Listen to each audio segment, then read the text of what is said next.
بسم اللہ الرحمن الرحیم۔ کاروان سیرت العباس پرائیویٹ لمیٹڈ میں ہم آپ کو خوش آمدید کہتے ہیں۔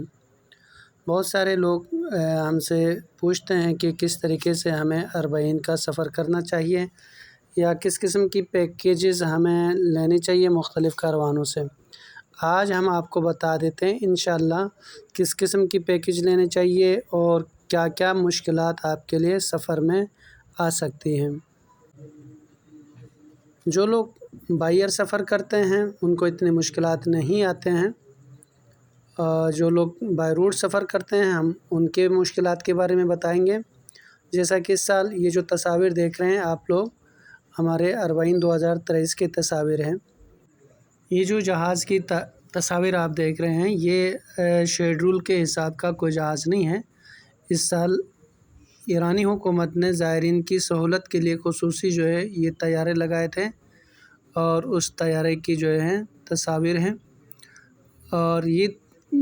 جہاز جو لگائے تھے چابہار سے اہواز شہر کے لیے، جو کہ جب ہم بائی روڈ جاتے ہیں تو تقریباً جو ہے 2 دن کا سفر ہوتا ہے اور بائی ایئر تقریباً 2 گھنٹے کا راستہ بنتا ہے۔ یہ جو ایئرپورٹ ہے اہواز شہر کا ایئرپورٹ ہے اور بہترین ایئرپورٹ ہے ماشاءاللہ سے۔ اہواز شہر سے چیزابا بارڈر تقریباً جو ہے 2 گھنٹے کا راستہ بنتا ہے وہاں سے، اور بہترین ٹرانسپورٹ ہے، بہترین روٹس ہیں۔ سب سے اچھا اگر چیزابا کے بارڈر سے کسی کو جانا ہے تو چابہار سے جہاز کی سہولت ملتی ہے ڈائریکٹ اہواز کے لیے، تو چابہار سے جو ہے جہاز لینا چاہیے ہر کسی کو جو بھی کسی بھی ٹائم پہ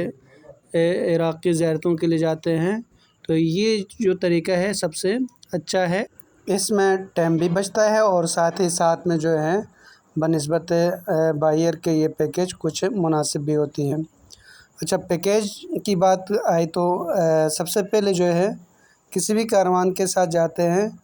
تو اس بات کا جو ہے خاص خیال رکھا جائے کہ یا تو فل پیکیج ان سے لے لیں یا تو جو ہے کاروان چارجز کے حساب سے جائیں، جو خرچہ آتا ہے وہ ڈسٹریبیوٹ والا سسٹم ہوتا ہے۔ ممکن ہے کہ یہ پیکیج کچھ کاروان آپ لوگوں کو دے دیں، ہر کوئی یہ پیکیجز نہیں دیتے ہیں۔ اب جہاں تک بائی روڈ کا جو ہے سفر ہے اس کے متعلق میں بتاؤں، چیزابا جو بارڈر ہے وہ شاید آج کے بعد یا اس اربعین کے بعد جو ہے پاکستانیوں کے لیے یہی بارڈر معین کریں گے، کیونکہ مہران بارڈر صرف ایرانیوں کے لیے ہے اور شلمچہ بارڈر ایران میں مقیم جو غیر ملکی لوگ ہیں ان کے لیے ہیں، اور چیزابا جو بارڈر ہوتا ہے وہ پاکستانیوں کے لیے معین کیے ہیں۔ شاید یہ پالیسی ان کی باقی رہے گی۔ تو چیزابا سے قم کے لیے جو راستہ ہوتا ہے وہ تقریباً 9 سے 10 گھنٹے کا راستہ ہے، اور چیزابا سے آپ کو بس نہیں ملے گا، کار ملیں گے۔ جو آپ دیکھ رہے ہیں تصاویر، یہ تصاویر تمام کے تمام چیزابا بارڈر سے قم تک کے راستے کے ہیں، اور یہ جو جتنی ٹیکسیاں دیکھ رہے ہیں آپ ہمارے کاروان کے ہی ہیں۔ اور یہ بھی یاد رکھیں کہ ایک ٹیکسی میں 4 بندوں کے حساب سے بیٹھنا ہے، وہاں جو کرایہ ہوتی ہے فی بندے کے حساب سے ہیں۔ 5واں بندہ وہ بٹھاتے ہیں لیکن جو ہے آپ لوگ تنگ ہو جائیں گے، جگہ جب کم پڑے گی تو سفر آپ کا مشکل ہوتا ہے، اس لیے جو ہے آپ پہلے ہی ان سے بات معین کریں۔ اور ویسے تو کرایہ عام دنوں میں کم ہونے چاہیے، جو پیک سیزن ہوتا ہے پیک سیزن میں کرایہ ایرانی 8,50,000 ہے مناسبات میں، جیسا کہ کوئی پیک سیزن ہوتا ہے تو اس سے زیادہ نہیں دینا ہے۔ ویسے تو مانگیں گے آپ سے، کچھ زیادہ ہی مانگیں گے، اور عام دنوں میں ممکن ہے اس سے اور بھی کم ہوگی کیونکہ میرا سفر بائی روٹ عام دنوں میں نہیں ہوا ہے۔ ویسے جہاز کا اپنا ایک خاص ٹیسٹ ہوتا ہے سفر میں، اور بائی روٹ کا اپنا ایک الگ سا جو ہے مزہ ہے۔ ہمیں تو ایسا لگ رہا تھا کہ جو ہے جس طرح ٹورسٹ جاتے ہیں مختلف کنٹریز میں سفر کے لیے گھومنے پھرنے کے لیے، ایسا ہی لگ رہا تھا، اور یقیناً بڑا لطف آ رہا تھا، مزہ آ رہا تھا۔ مختلف علاقوں میں انہوں نے ہمارے ساتھ تعاون کے روکے، مختلف جگہوں پہ انجوائے کیے، اور بھی کوئی ایسے پکنک پوائنٹس ہوتے تھے تو روکتے تھے، اور بلکہ بعض اوقات ایسا بھی ہو سکتا ہے، ظاہر سی بات ہے 8-10 ٹیکسیاں جس کو ہم کار کہتے ہیں آپ لیتے ہو، تو کسی نہ کسی گاڑی کا خیال رکھنا ہوتا ہے، تو اس میں کسی میں ہو سکتا ہے بعض اوقات گاڑی ہیٹ اپ ہوتی ہے، بعض اوقات کوئی بھی مسئلہ ہو سکتا ہے، جیسا کہ آپ اس ویڈیو میں دیکھیں گے ہماری ایک ٹیکسی بار بار گرم ہوتی تھی،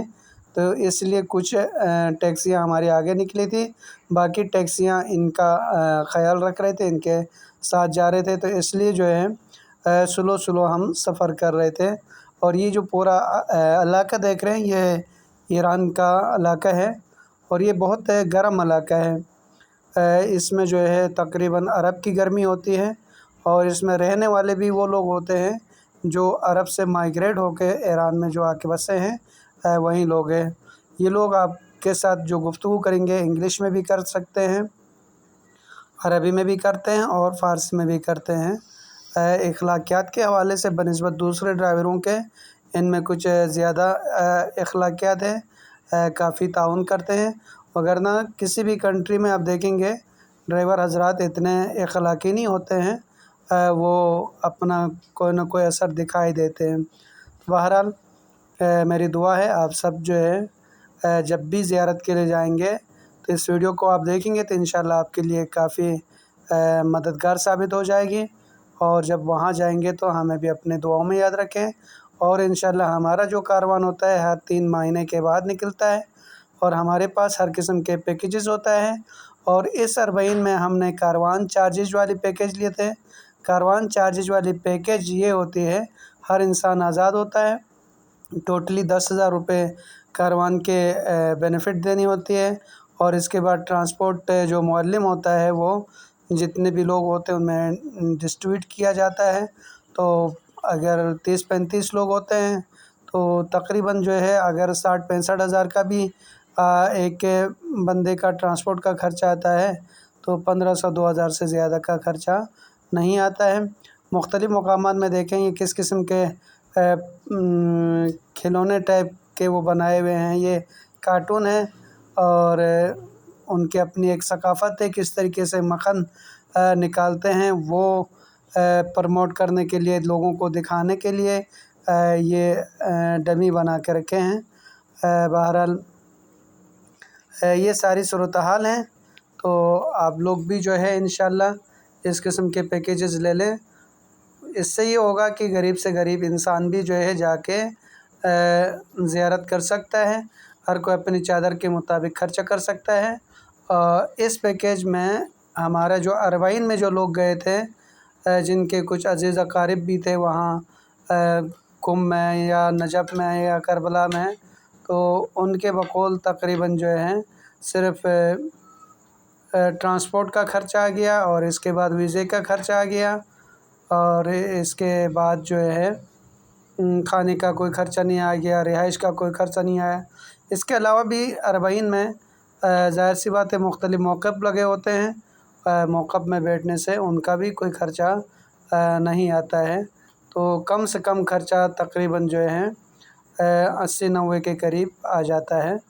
اور ویسے تو پھر جتنا زیادہ آپ خرچہ کریں گے اتنا ہی زیادہ خرچہ آ جائے گا۔ ظاہر سی بات ہے وہ ایک چائنیز کا فارمولہ ہوتا ہے، اچھی چیز سستی نہیں ہو سکتی ہے، سستی چیز اچھی نہیں ہو سکتی ہے، اور اس پیکیج میں آپ کے لیے ایک درد سر یہ ہوتا ہے کہ وہیں پہ جا کے گاڑی بک کرنا ہوتا ہے، وہیں پہ جا کے ہوٹل بک کرنا ہوتا ہے، وہیں پہ جا کے حسینیہ ڈھونڈنا ہوتا ہے، تو کبھی رش کی وجہ سے ہوٹل نہیں ملتا ہے، کبھی رش کی وجہ سے موقف جس کو کہا جاتا ہے یا حسینیہ کہا جاتا ہے دور ہوتا ہے، پھر ظاہر سی بات ہے کھانا وانا انسان کے اپنے ذمے میں ہوتا ہے، تو کوئی اچھا کھاتا ہے، کوئی نارمل کھاتا ہے، کوئی کھاتا ہی نہیں ہے، تو اس قسم کا ایک سما بنتا ہے۔ یہ پریشانی اس اسپیشل پیکیج میں بھی آ سکتی ہے۔ باقی اگر آپ کاروان سے پورے پیکیج لیتے ہیں تو اس میں یہ مشکلات نہیں آتے ہیں، کیونکہ کاروان کے جو افراد ہوتے ہیں یا جو سالار ہوتا ہے وہ پہلے ہی جو ہے ٹرانسپورٹ کا اہتمام کر چکا ہوتا ہے، پہلے ہی وہ ہوٹل کا اہتمام کر چکا ہے، یا اگر گھر پیکیج ہے تو گھر کا اہتمام کر چکا ہوتا ہے، یا اگر موقف پیکیج ہے تو پھر اسی حساب سے پہلے ہی وہ اپنی ایک لین بنا چکا ہوتا ہے۔ تو امید کرتا ہوں آپ کو یہ ویڈیو اچھی لگی ہوگی، اور یہ ایران کے ایک طریقے کے آپ کو میں نے سیر کرا دی۔ یہ ایران کے مختلف علاقے ہیں اور بہت گرم علاقے ہیں۔ کافی جگہوں پہ ہم نے بیٹھ کے ٹھنڈے پانی کے ساتھ جو ہے نا ہاتھ منہ دھوئے۔ اچھا، جہاں پہ پہاڑی نظر آ رہی ہے، یہ جو علاقہ ہے بظاہر اس میں ہوا گرم ہے اور گرمی بھی ہے، لیکن یہاں پانی یک ٹھنڈا ہے، جیسے گلگت بلتستان کے پانی کی طرح پانی ملتا ہے یہاں پہ۔ ہمارا کاروان پرائیویٹ لمیٹڈ کمپنی ہے اور رجسٹریڈ ادارہ ہے۔ الحمدللہ سال میں 3 سے 4 بار ہم زائرین کو لے کے جاتے ہیں، عمرے کے لیے بھی لے کے جاتے ہیں، زیارات کے لیے بھی لے کے جاتے ہیں۔ جو لوگ زیارت کا سفر ہمارے ساتھ کرنا چاہتے ہیں وہ رابطہ کر سکتے ہیں، ڈسکرپشن میں ہمارا رابطہ نمبر موجود ہے۔ اور اس کے علاوہ ہم پاکستان ٹور بھی کراتے ہیں۔ جو لوگ پاکستان ناردرن ایریا جانا چاہتے ہیں وہ بھی ہم سے رابطہ کر سکتے ہیں۔ ہمارے پاس ہر قسم کی پیکیجز موجود ہوتے ہیں، فیملی پیکیجز ہوتے ہیں، بائیر پیکیجز ہوتے ہیں، بائی روڈ پلس بائیر ہوتے ہیں، پورے بائی روڈ ہوتے ہیں۔